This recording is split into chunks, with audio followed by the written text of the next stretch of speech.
বন্ধুরা, WBCS 2023-এর form fill up এখনও চলছে।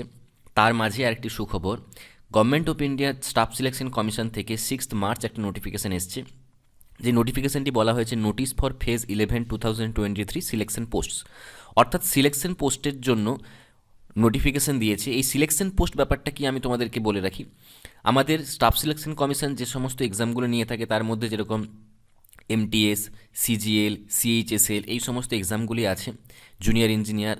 এছাড়াও বিভিন্ন দপ্তরে বিভিন্ন সময়ে খুব কম সংখ্যক ভ্যাকেন্সি থাকে, হয়তো একটা দুটো ভ্যাকেন্সি থাকে। তো এই সমস্ত প্রত্যেকটা ভ্যাকেন্সির জন্য আলাদা করে অ্যাডভার্টাইজমেন্ট বার করা, সেটা স্টাফ সিলেকশন কমিশনের জন্য খুবই চাপের ব্যাপার। তাই বাকি সমস্ত যে ডিপার্টমেন্ট আছে সেই সমস্ত ডিপার্টমেন্ট থেকে রিমেনিং যে সমস্ত পোস্ট সারা বছরের, সেই সমস্ত পোস্টকে এই একটা অ্যাডভার্টাইজমেন্টের মাধ্যমে, যেটাকে সিলেকশন পোস্ট বলা হয়, তার মাধ্যমে কিন্তু সমস্ত দপ্তরের এই পরীক্ষাগুলো করানো হয় একসাথে, এবং সেই হিসেবে কিন্তু এটা সিলেকশন প্রসেস হয়। তো এই কারণে এইটাকে সিলেকশন পোস্ট বলা হয়। এই বছর যে 2023-এর যে সিলেকশন পোস্ট সেটা হচ্ছে ফেজ 11 সিলেকশন পোস্ট।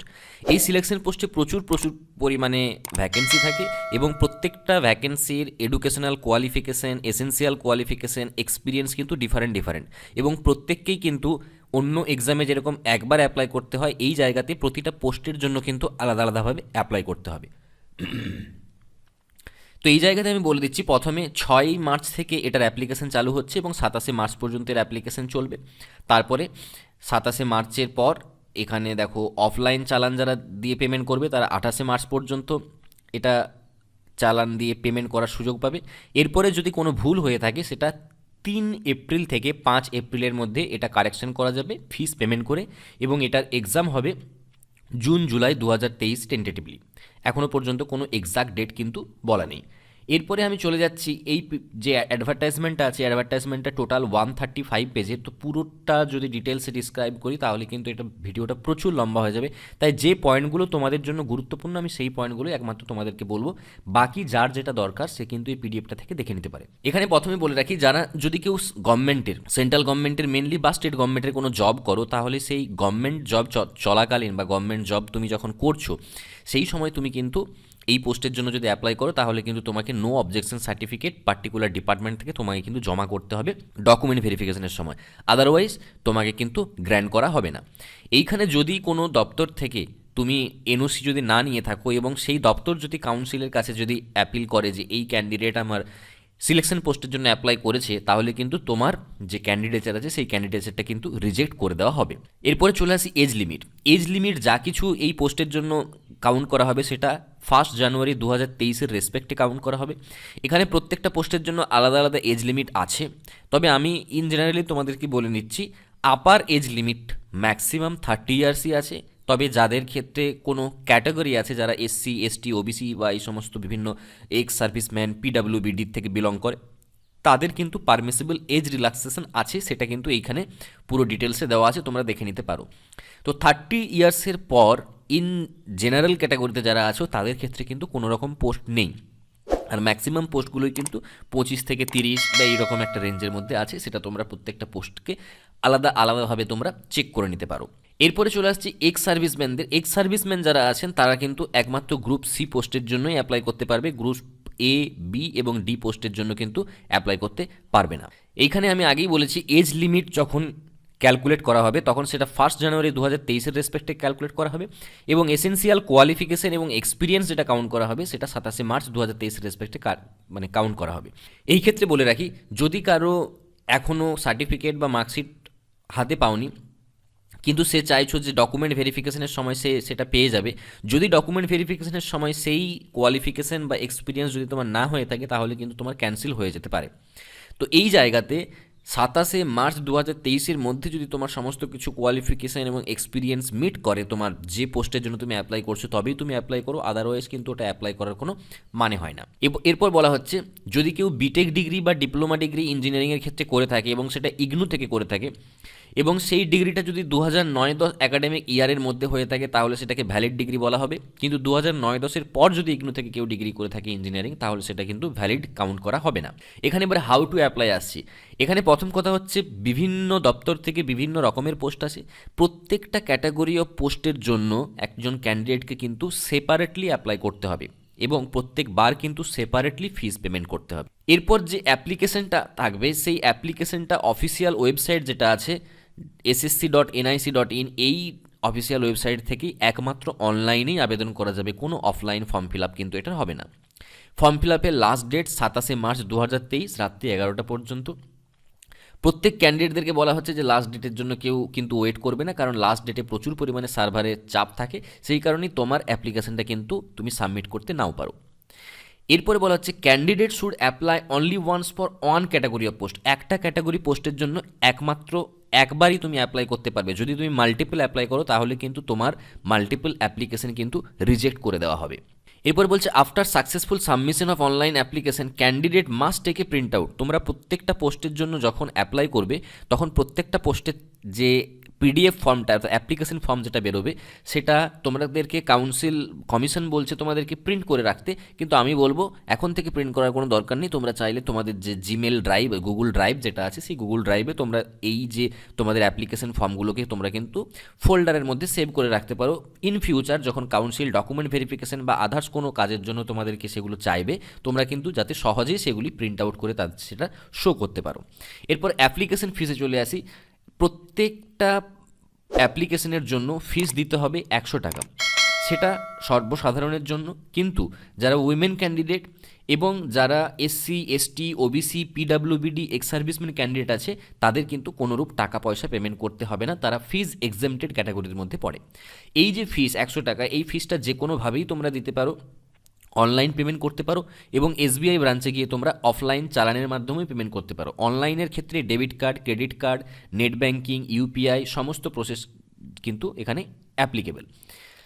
এরপরে এখানে বলা হচ্ছে যে তোমরা যদি 28 তারিখ রাত্রি 11টার মধ্যে যদি তোমরা পেমেন্ট না করো তাহলে কিন্তু তোমাদের অ্যাপ্লিকেশনটা ক্যান্সেল হয়ে যাবে। আর যারা এসবিআই চালান সিলেক্ট করবে তাদের ক্ষেত্রে কিন্তু 29শে মার্চ পর্যন্ত এই পেমেন্টটা ফিল করার কিন্তু লাস্ট ডেট। তো আমি প্রত্যেককেই বলবো তোমরা অনলাইন অপশানটাই তোমরা চুজ করবে এবং যে সময় তোমরা অ্যাপ্লিকেশনটা করছো সেই সময় তোমরা যে পেমেন্টটা আছে সেই পেমেন্টটাও কিন্তু ক্লিয়ার করে দিও।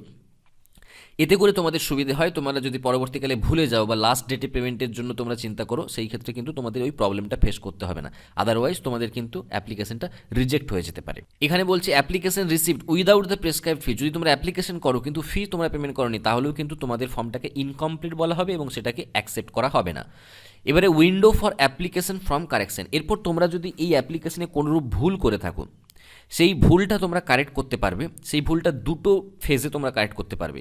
একটা এডিট উইন্ডো থাকবে, এডিট উইন্ডো 3 এপ্রিল থেকে 5 এপ্রিল পর্যন্ত থাকবে। সো কমিশনের ওয়েবসাইটে গিয়ে তোমরা ফর্ম এডিট করার জন্য অপশন পাবে এবং সেখানে ফার্স্ট টাইম যখন তোমরা এডিট করবে তখন সেই ফার্স্ট টাইম এডিট করার জন্য তোমাদেরকে 200 টাকা কিন্তু তোমাদেরকে চার্জ দিতে হবে।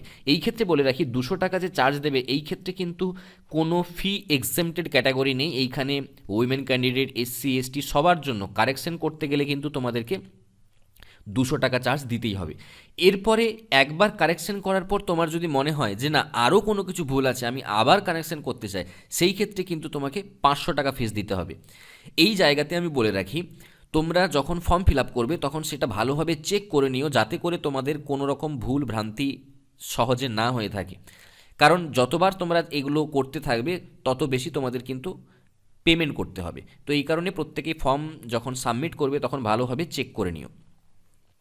এরপরে এখানে দেখো যে যখন তোমরা পেমেন্ট করবে ফর্ম কারেকশনের জন্য সেই জায়গাতে কিন্তু এসবিআই যে চালান অর্থাৎ অফলাইন পেমেন্ট সেই অফলাইনের সুযোগ সুবিধা কিন্তু নেই, অনলাইনেই তোমাদেরকে একমাত্র পেমেন্ট করতে হবে। এরপর বলে রাখি কাউন্সিলের যে রিজিয়নাল অফিস আছে, এখানে দেখো 9 রিজিয়নাল অফিস, আমাদের যে স্টাফ সিলেকশন কমিশনের 9টা রিজিয়নাল অফিস আছে, সেই 9টা রিজিয়নাল অফিসের অ্যাড্রেস, সেই 9টা রিজিয়নাল অফিসের হেডকোয়ার্টার্স এবং সেই হেডকোয়ার্টার্সের আন্ডারে বা সেই রিজিয়নাল অফিসের আন্ডারে কোথায় কোথায় এক্সামিনেশন সেন্টার পড়বে উইথ সেন্টার কোড কিন্তু এখানে দেওয়া আছে। তো তোমরা চাইলে যে রিজিয়ন থেকে তোমরা অ্যাপ্লাই করছো সেই রিজিয়নের তোমরা তিনটে সেন্টার চুজ করতে পারো ফর্ম ফিল আপের সময়। তিনটে সেন্টার হচ্ছে তিনটে প্রেফারেন্স। অর্থাৎ আমি ধরে নিলাম এখানে যদি আমি কর্ণাটকা কেরালা রিজিয়ন থেকে আমি যদি ধরি, তো কর্ণাটকা কেরালা রিজিয়নে কেউ যদি প্রথমে কাভারাত্তি সিলেক্ট করে নাম্বার 1 চয়েস, এবং নাম্বার 2 বেলাগাভি, এবং নাম্বার 3 যদি ব্যাঙ্গালুরু চুজ করে, তো এই জায়গাতে প্রথম যে ফার্স্ট যে চয়েসটা দেবে সেই চয়েসে তোমাদের কিন্তু এক্সাম, যে কম্পিউটার বেসড এক্সাম হবে, সেই এক্সামটা সিট পড়ার কিন্তু মানে চান্সেস ম্যাক্সিমাম। যদি না হয়ে থাকে তারপরে সেকেন্ড অপশন, যদি না হয় তারপরেও থার্ড অপশন কিন্তু থাকবে। কিন্তু যারা প্রথম দিকে অ্যাপ্লিকেশন করবে, অর্থাৎ যারা এখন অ্যাপ্লিকেশন করে নেবে, সেই ক্ষেত্রে কিন্তু তোমাদের ফার্স্ট যে অপশনটা তোমরা দেবে সেই অপশনটাতে তোমাদের সিট অ্যাভেলেবেল হওয়ার চান্স কিন্তু বেশি। কিন্তু তুমি যদি লাস্টের দিকে সিট মানে ফর্ম ফিল আপ করো, সেই ক্ষেত্রে কিন্তু তোমার সিট সেকেন্ড এবং থার্ড অপশানে হতে পারে, বা অনেক ক্ষেত্রে কাউন্সিল এটাও বলেছে এরকমও হতে পারে যে এই 1, 2, 3 তিনটে যে অপশান দেওয়া হয়েছে, এই তিনটে অপশানের বাইরে কিন্তু তোমাদের সিট ফেলা হতে পারে রিলেটেড টু ইয়োর, যে তুমি যে অ্যাড্রেস দেবে সেই অ্যাড্রেসের নিয়ারেস্ট লোকেশন কোথায় হচ্ছে, বা অ্যাপ্রক্সিমেট ওই জোনের আন্ডারে আর কোন জোন আছে সেই জোনে কিন্তু তোমার ফেলা হতে পারে। সেটা কাউন্সিলের তরফ থেকে জানানো হয়েছে যে কাউন্সিলের সেটা পুরো ক্ষমতা আছে, তার সিট অ্যারেঞ্জমেন্ট ক্যাপাসিটি অনুযায়ী সে কিন্তু কোনো ক্যান্ডিডেটকে অন্য কোনো সেন্টারে কিন্তু সিট ফেলতেই পারে। কিন্তু তুমি যদি চাও যে আমি আমার সেন্টার পরে আমি চেঞ্জ করব, সেখানে কিন্তু কাউন্সিল কোনো রকম তোমার কিন্তু কোনো সিট চেঞ্জের রিকোয়েস্ট কিন্তু এন্টারটেন করবে না। এইখানে বলে রাখি যে স্কিম অফ এক্সামিনেশন, এইখানে যে প্রত্যেকটা যে কম্পিউটার বেসড এক্সামিনেশন হবে, সেই কম্পিউটার বেসড এক্সামিনেশনে মেনলি 4টে সাবজেক্ট তোমাদেরকে সাবজেক্ট থেকে কোশ্চেন করা হবে: general intelligence, general awareness, quantitative aptitude বা বেসিক অ্যারিথমেটিক স্কিল, এবং ইংলিশ ল্যাঙ্গুয়েজ বা বেসিক নলেজ। প্রত্যেকটা সাবজেক্ট থেকে 25টা করে কোশ্চেন থাকবে, এবং ম্যাক্সিমাম মার্কস থাকবে 50, অর্থাৎ 2 মার্কস করে তোমাদের কিন্তু কোশ্চেন থাকবে। এবং যদি ভুল উত্তর করো, নেগেটিভ মার্কিং কিন্তু 0.5 মার্কস কিন্তু থাকবে। এই জায়গাতে সাবজেক্ট এক থাকলেও কিন্তু ডিফারেন্ট লেভেলের ক্ষেত্রে কিন্তু সিলেবাস বা যে টপিকস থাকবে সেই টপিকসগুলো কিন্তু চেঞ্জ হবে। এরপরে বলে রাখি, এই যে এক্সামগুলো হয়, এই এক্সামগুলো একদিনে পুরো এক্সামটা হয় না, এই এক্সাম কয়েকটা ব্যাচে হয়। তো প্রত্যেকটা ব্যাচের ক্ষেত্রে কোশ্চেন যেহেতু আলাদা হয়, সেই ক্ষেত্রে আদার এক্সামের মতো এখানেও কিন্তু তোমাদের নর্মালাইজড মার্কস হবে। সেই নর্মালাইজড মার্কসের ক্যালকুলেশন যা আছে, সেই ক্যালকুলেশন অনুযায়ী তোমাদের কিন্তু নর্মালাইজড মার্কস হবে। অর্থাৎ তুমি মার্কস যেটা পাবে তারপর সেটা নর্মালাইজড হয়। ইন জেনারেলি অনেকের ক্ষেত্রেই সেটা মার্কসটা বেড়ে যায়। এরপরে তোমাদের এই যে কম্পিউটার বেসড এক্সামিনেশন, এই এক্সামিনেশনটা যদি তুমি ক্লিয়ার করতে পারো বা তুমি যদি পাস করতে পারো, এরপরে তোমাদের যে টেস্টটা থাকবে সেটা হতে পারে typing test, data entry test বা কম্পিউটার প্রফিসিয়েন্সি টেস্ট। সেই সমস্ত টেস্টগুলো কিন্তু কোয়ালিফিকেশন ন্যাচারে হবে, অর্থাৎ সেই সমস্ত টেস্টের মার্কস কিন্তু তোমার ভ্যারি করবে না। তুমি হয় কোয়ালিফাই করবে, আদারওয়াইজ তুমি কিন্তু ডিসকোয়ালিফাই করবে। এরপরে বলছে the commission shall have the description to fix different minimum qualifying standards. এই ক্ষেত্রে বলে রাখি, কমিশন একটা এসেন্সিয়াল কোয়ালিফিকেশন দিয়েছে। সেই এসেন্সিয়াল কোয়ালিফিকেশনের ক্ষেত্রে দেখা যাচ্ছে যে কোনো পোস্টের জন্য খুবই দেখা যায় যে সেই পোস্টটা খুবই একটা ক্রিটিক্যাল পোস্ট, এবং সেই পোস্টের যে ক্যান্ডিডেট আছে সেই ক্যান্ডিডেটের হয়তো দেখা যাচ্ছে এক্সপিরিয়েন্স বা আদার্স কোনো দিক থেকে সে অনেকটা সুটেবল, কিন্তু তার যে এসেন্সিয়াল কোয়ালিফিকেশন সেই কোয়ালিফিকেশন হয়তো কিছুটা কম আছে। তো কাউন্সিলের এই রাইট আছে, কাউন্সিল কিন্তু ডকুমেন্ট ভেরিফিকেশন বা সিলেকশনের আগে কোয়ালিফিকেশনের যে স্ট্যান্ডার্ড আছে সেই স্ট্যান্ডার্ডটাকে কিন্তু চেঞ্জ করতে পারে, অর্থাৎ কমিয়ে দিতে পারে।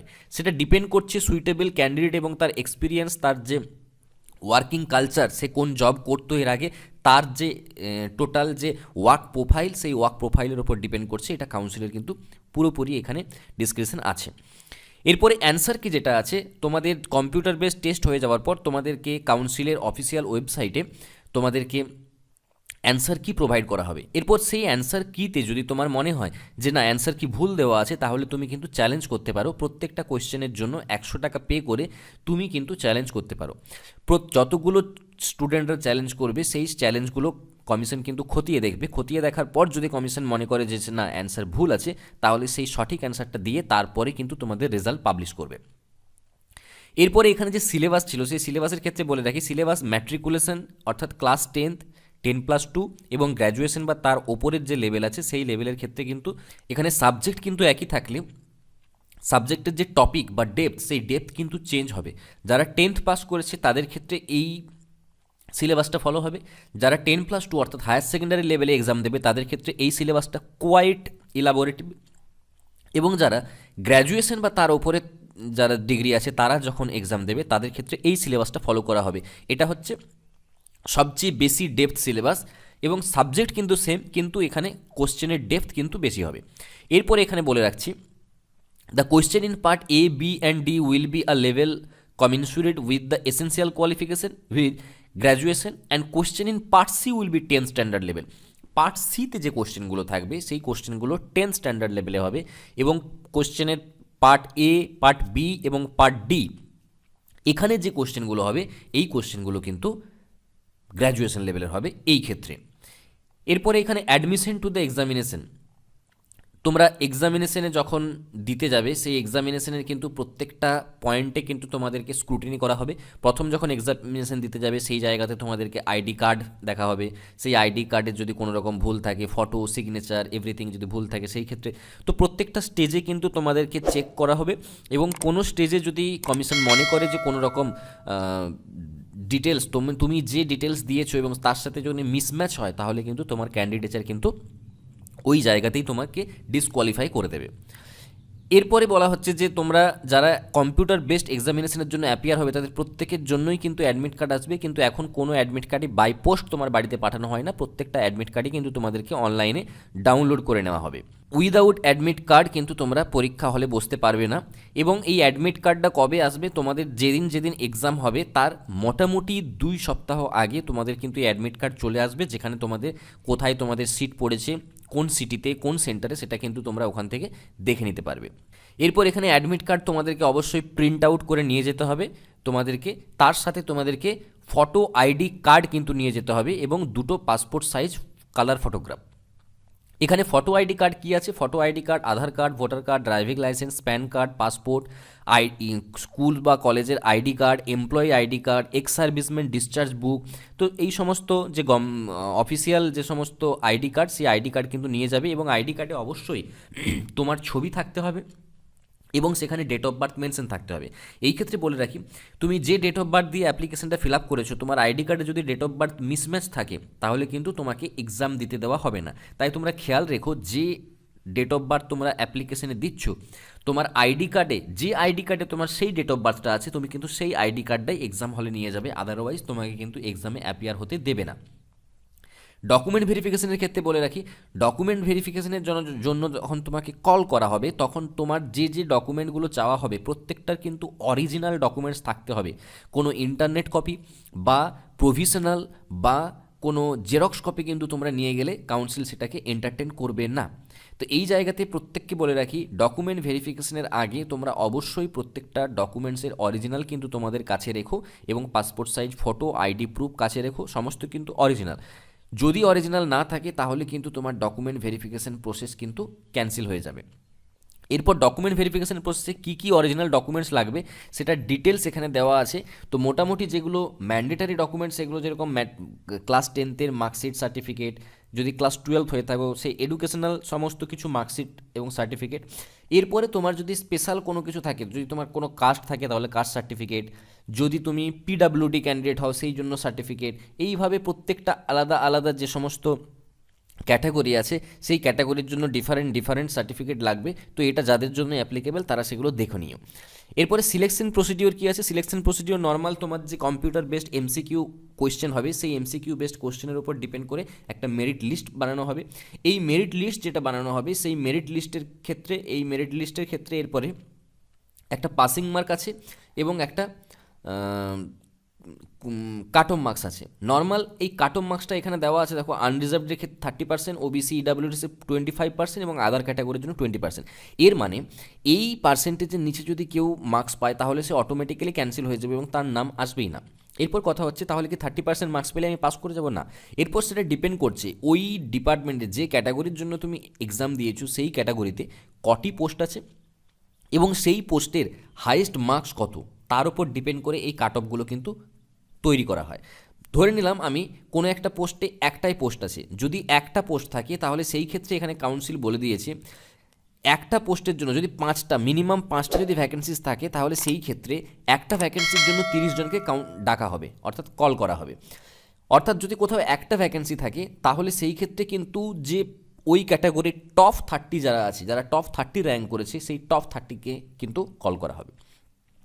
এরপর 5 থেকে 150 মধ্যে যদি পোস্ট থাকে, 150-র বেশি কোথাও কোনো পোস্ট নেই, তো 5 থেকে 150-র মধ্যে যদি পোস্ট থাকে তাহলে সেখানে এক একটা পোস্টের জন্য 15 জনকে কল করা হবে। কিন্তু যারা পিডাব্লিউবিডি অর্থাৎ ফিজিক্যালি ডিসেবল অথবা এক্স সার্ভিসম্যান যারা আছে, তাদের ক্ষেত্রে কিন্তু কোনোরূপ, তাদের যারা পাস করবে তাদের প্রত্যেককেই কিন্তু কল করা হবে, তাদের ক্ষেত্রে কোনো ডিসকোয়ালিফাই করা হবে না, তাদের প্রত্যেককেই কিন্তু কল করা হবে। এরপরে চলে যাচ্ছি, the candidate who are shortlisted for next stage of scrutiny will be required to submit self attested copies of all supporting documents. এটা যেটা আমাদের ডকুমেন্ট ভেরিফিকেশনের যে প্রসেস, সেই ডকুমেন্ট ভেরিফিকেশনের প্রসেস কিন্তু এরপরে চালু হয়ে যাবে যারা পাস করবে। তো এই ডকুমেন্ট ভেরিফিকেশনের ক্ষেত্রে বলে রাখছি, প্রত্যেকে কিন্তু, আমি আগেও বলেছি, প্রত্যেকে কিন্তু অরিজিনাল যে ডকুমেন্টস, সেই ডকুমেন্টস কিন্তু তাদেরকে শো করতে হবে। এবার বলা হচ্ছে এই যে এক্সাম, এই এক্সামে পাশ করা মানেই আমি চাকরি পেয়ে গেলাম সেটা কিন্তু নয়। এখানে কাউন্সিল কিন্তু ডিফারেন্ট স্টেজে ডিফারেন্টভাবে স্ক্রুটিনি করবে। যদি কোনো স্টেজে কাউন্সিল মনে করে যে তার যে কোয়ালিফিকেশন স্ট্যান্ডার্ড বা তার যে রিকোয়ারমেন্ট, সেই রিকোয়ারমেন্ট মিট না করছে, তাহলে কিন্তু তোমার ক্যান্ডিডেটরা যে কোনো সময় কিন্তু ক্যান্সেল করে দিতে পারে। সেটা কমিশনের টোটালি যে ডিসক্রিশন বা অথরিটি, সেটা কিন্তু কমিশনের আছে। এরপরে টাই কেসের ক্ষেত্রে কী হবে? টাই কেসের ক্ষেত্রে প্রথমে কম্পিউটার বেসড এক্সামিনেশনে কে বেশি পেয়েছে তাকে প্রেফারেন্স দেওয়া হবে, তারপর পার্ট এতে কে বেশি পেয়েছে, পার্ট বিতে তারপরে কে বেশি পেয়েছে, তারপর যার ডেট অফ বার্থ বড় আছে অর্থাৎ যিনি বয়সে বড় তাকে ফার্স্ট চান্স দেওয়া হবে। তারপরেও যদি টাই থেকে যায় তাহলে অ্যালফাবেটিক্যাল অর্ডারে যে নাম আছে, তোমাদের যে নাম আছে, সেই অ্যালফাবেটিক্যাল অর্ডারে যে প্রথমে আসবে তার নাম কিন্তু নেওয়া হবে। এরপরে অ্যাপ্লিকেশন কী কারণে রিজেক্ট হতে পারে সেটা এখানে দেওয়া আছে। অ্যাপ্লিকেশন ইনকমপ্লিট থাকতে পারে, ফিস পেমেন্ট না করতে পারে, সিগনেচার ঠিক না হতে পারে, ফটোগ্রাফ ঠিক না হতে পারে, ওভার এজড বা আন্ডার এজড হতে পারে। তো বিভিন্ন কারণে কিন্তু তোমাদের অ্যাপ্লিকেশন কিন্তু রিজেক্ট হয়ে যেতে পারে। এরপরে এখানে বলা হচ্ছে incorrect information or মিসপ্রেজেন্টেশন of suppression of material fact. যদি কেউ কোনো নিজের যে সত্য ঘটনা, সেই সত্য ঘটনায় কেউ যদি ঢাকা দিয়ে দেয়, না বলে, তাহলেও কিন্তু ক্যান্সেল হয়ে যেতে পারে। যদি তোমরা কোনো প্রহিবিটেড আইটেম এক্সাম হলে নিয়ে যাও, তাহলে সেই ক্ষেত্রে কিন্তু ক্যান্সেল হবে। অরিজিনাল সার্টিফিকেট ডকুমেন্ট ভেরিফিকেশনের সময় যদি দেখাতে না পারো, এরকম বিভিন্ন রকমের পয়েন্ট আছে। তো সেই পয়েন্টগুলো, যে সমস্ত ম্যাল প্র্যাকটিসগুলো আছে, সেই ম্যাল প্র্যাকটিস বা তোমরা যদি ডকুমেন্ট শো না করতে পারো, তাহলে কিন্তু তোমাদের যে কোনো সময় কিন্তু সেটা ক্যান্সেল হয়ে যেতে পারে। তাই আমি প্রত্যেককে বলবো, তোমাদের যে যে ডকুমেন্টস আছে এবং যেটা সত্য, সেই সত্য জিনিসই কিন্তু তোমরা দেখাবে। কোনো রকম কোনো রেজাল্ট পাবলিশ হয়ে যাবে কি ওই সময় আমার রেজাল্ট হাতে পেয়ে যাব, এই রকমভাবে তোমরা কিন্তু কোনো কিছুই ফর্ম ফিল আপ করবে না। কারণ প্রত্যেকটা বোর্ড, প্রত্যেকটা ইউনিভার্সিটির কিন্তু যে টাইম লিমিট বলা থাকে, সেই টাইম লিমিটের মধ্যে যে তারা কাজ করে নেবে সেটা কিন্তু না। তো সেই ক্ষেত্রে একটু তোমরা সচেতন থেকো। এরপরে যে অ্যাপ্লিকেশন প্রসেস, সেই অ্যাপ্লিকেশন প্রসেসের এখানে স্টেপ বাই স্টেপ ডিটেলস দেওয়া আছে, একটা ডেমো ফর্ম দেখানো আছে। এই ডেমো ফর্ম দেখে তোমরা কিন্তু ইজিলি ফর্মটা ফিল আপ করতে পারো। আর যদি তোমাদের মনে হয় যে অসুবিধে হচ্ছে কোনো কারণে, তাহলে ভিডিওর নিচে অবশ্যই কমেন্ট করো, এবং আমি চাইলে তোমাদেরকে লাইভ একটা ফর্ম ফিল আপ প্রসেস তোমাদেরকে দেখিয়ে দিতে পারবো। এবার অনলাইন অ্যাপ্লিকেশন প্রসেসের ক্ষেত্রে তোমাদের যে ফটো, সিগনেচার, এই সমস্ত কিছু আপলোড করতে হবে, তার ডিফারেন্ট যে ফরম্যাট আছে এবং সাইজ আছে, সেই সাইজগুলো কিন্তু তোমরা অলরেডি ফর্ম ফিল আপ করার আগে কিন্তু দেখে নিও। কারণ ফর্ম ফিল আপের সময় কিন্তু তোমাদের একটা টাইম লিমিট থাকে, সেই টাইম লিমিটের মধ্যে তুমি যদি ফর্মটা সাবমিট না করতে পারো, তোমার কিন্তু যে সেশন থাকে সেই সেশনটা এক্সপায়ার হয়ে যায়, এবং বারবার তুমি যদি লগ ইন করতে থাকো, তাহলে সেই ক্ষেত্রে তোমার কিন্তু বারবার তোমাকে ফিল আপ করতে হবে। তো একবারে সমস্ত কিছু যে ডকুমেন্টস তোমাদের রিকোয়ারমেন্ট আছে, সেই রিকোয়ার্ড ডকুমেন্টসগুলো তুমি কিন্তু যা যা স্পেসিফাইড সাইজ এবং ফরম্যাট বলেছি, সেই ফরম্যাটে কিন্তু রেডি রেখো, যাতে করে তোমার ফর্ম ফিল আপটা তুমি কুইক করে নিতে পারো। তো এইখানে ফর্ম ফিল আপের পর এখানে আমি বলছি তোমাদেরকে পেমেন্ট করার অপশান থাকবে। সেই পেমেন্টের ক্ষেত্রে তোমাদেরকে কিন্তু অনলাইন তোমরা প্রেফার করো, কারণ অনলাইনে পেমেন্ট হয়ে গেলে তোমাদের অ্যাপ্লিকেশন প্রসেসটা কিন্তু সঙ্গে সঙ্গে সাবমিট হয়ে যাবে। আর যদি তোমরা অফলাইন পেমেন্টে যাও, তাহলে তোমাদেরকে অফলাইন পেমেন্টের জন্য চালান তোমাদেরকে ডাউনলোড করতে হবে, সেই চালান তোমাদেরকে ফিল করতে হবে, তারপর এসবিআই ব্রাঞ্চে গিয়ে তারপর সেটাকে কাউন্টারে গিয়ে তোমাদেরকে জমা করতে হবে, এবং জমা করার পর সেখানে একটা নাম্বার দেবে, সেই নাম্বারটা তোমাদেরকে আবার এখানে লগ ইন করার পর তোমাদেরকে এন্ট্রি করতে হবে, এবং তারপরে তোমার সেটাকে সাকসেসফুল তোমাদের সাবমিশন বলে ওটাকে কাউন্ট করা হবে। এরপরে আমি ডাইরেক্টলি চলে আসছি যেটা মেন ইম্পর্টেন্ট পার্ট, সেটা হচ্ছে পোস্ট বা ভ্যাকেন্সি।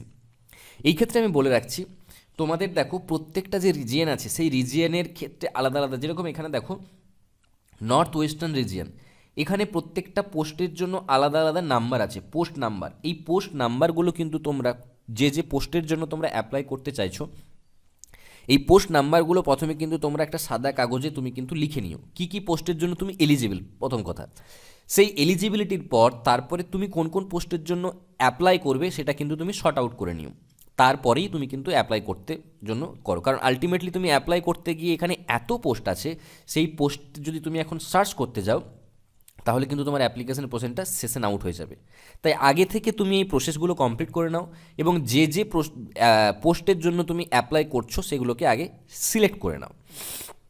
এরপর যেমন এখানে দেওয়া আছে post name senior technical assistant, department কি regional fodder station, department of animal husbandry and dairying. Age কত 18 থেকে 30, পে স্কেল কত লেভেল 6, এডুকেশনাল কোয়ালিফিকেশন কি গ্র্যাজুয়েশন অ্যান্ড অ্যাবাভ। এরপর এখানে দেখা যাচ্ছে যে এসসি এসটি ওবিসি আনরিজার্ভডের জন্য অর্থাৎ জেনারেলদের জন্য একটা সিট আছে, টোটাল একটাই সিট আছে। তো আমি বলবো এই যে টোটাল যে ভ্যাকেন্সি আছে এই পিডিএফ থেকে দেখার একটা সমস্যা হচ্ছে কি মিস আউট হয়ে যেতে পারে, লুক আউট হয়ে যেতে পারে। তাই আমি তোমাদের প্রত্যেককে বলবো এই যে ওয়েবসাইটটা আছে এই ওয়েবসাইটে তোমরা ডাইরেক্টলি চলে যাবে। এই ওয়েবসাইটে যদি তুমি যাও তাহলে এই জায়গাতে দেখো রিজিয়ন সিলেক্ট করার অপশন থাকবে। ধরে নিলাম আমি রিজিয়ন সিলেক্ট করছি north eastern region. North eastern রিজিয়নে এক্সাম নেম কোনটা হবে, প্রথমেরটা হবে ফেজ 11 2023 সিলেকশন পোস্ট। এরপরে আমি এখানে সার্চ করলাম, তো এই যে নর্থ ইস্টার্ন যে জোন আছে এই জোনের সমস্ত ডিটেলস এখানে কিন্তু চলে এলো। অর্থাৎ প্রথমে দেখো post code, post name, department name দেওয়া আছে, গ্রেড পে দেওয়া আছে, এজ লিমিট দেওয়া আছে। এরপরে আমি ভিউ ডিটেলসে ক্লিক করলে দেখো এখানে কিন্তু সমস্ত ডিটেলস কিন্তু এখানে দিয়ে দিয়েছে। কীরকম ডিটেলস এখানে দেখো, এডুকেশনাল কোয়ালিফিকেশান, কী সাবজেক্ট তোমার থাকতে হবে, bachelor degree in textile design and or fine arts, কটা ভ্যাকেন্সি আছে, কোন গ্রুপ, কি কারা কারা এই পোস্টের জন্য অ্যাপ্লিকেবেল, কোথায় এটার পোস্টিং হবে, এভরিথিং কিন্তু তোমরা এখান থেকে পেয়ে যাবে। তাই আমি তোমাদের প্রত্যেককে বলবো তোমাদের এই যে পিডিএফটা আছে এই পিডিএফ থেকে তোমরা এই সমস্ত জিনিসগুলো না দেখে তোমরা ডাইরেক্টলি ওয়েবসাইট থেকে তোমরা সার্চ করে নিও, তাহলে তোমাদের আরও ইলাবোরেটলি সমস্ত জিনিসটা কিন্তু তোমাদের কাছে ক্লিয়ার হয়ে যাবে। তো এই সমস্ত পোস্ট দেখার পর টোটাল যে পোস্ট আছে আমি সেটা একবার তোমাদেরকে বলে দিই। টোটাল পোস্ট আছে 5369টা টোটাল পোস্ট আছে। তো তোমরা যারা অ্যাপ্লাই করতে চাইছো তাদের জন্য একটা সুবর্ণ সুযোগ, এবং যারা WBCS বা আদার্স যে কোনো এক্সামের জন্য প্রিপারেশন নিচ্ছ মোরললেস এক্সামের যে প্যাটার্ন বা কোয়েশ্চেনের যে লেভেল সেই লেভেলটাও কিন্তু মোরললেস সেম থাকে। তাই আলাদা করে কোনো প্রিপারেশনের দরকার নেই। তোমরা চাইলে তোমাদের যে প্রিপারেশন আছে সেই প্রিপারেশনের উপর ভিত্তি করেই তোমরা কিন্তু এই এক্সামে এলিজিবল হতে পারো বা তোমরা অ্যাপ্লাই করতে পারো, এবং তোমরা সেন্ট্রাল গভর্নমেন্টের অর্থাৎ গভর্নমেন্ট অফ ইন্ডিয়ার স্টাফ সিলেকশন কমিশনের থ্রু তোমরা কিন্তু একটা চাকরি পেয়ে যেতে পারো। তো আশা করব প্রত্যেকেই কিন্তু এই যে পোস্টটা আছে এই পোস্ট সিলেকশন পোস্টের জন্য অ্যাপ্লাই করো, এবং তোমাদের যে প্রিপারেশান আছে সেই প্রিপারেশান নিয়ে তোমরা এগিয়ে চলো। যদি কোনোরূপ কোনো কোশ্চেন এই সিলেকশন পোস্টের রিগার্ডিং যদি তোমাদের মনে কোনো সংশয় থাকে তাহলে অবশ্যই তুমি কমেন্টে সেই কোশ্চেনগুলো করো, আমি যথাযোগ্য তোমাদেরকে অ্যান্সার দেবো। আর যতটা পারো এই ভিডিওটিকে বন্ধুদের মধ্যে শেয়ার করো, যারা এই পোস্টের জন্য ওয়েট করে আছে তারা যেন এই পোস্টটা ফিল আপ করতে পারে। ধন্যবাদ।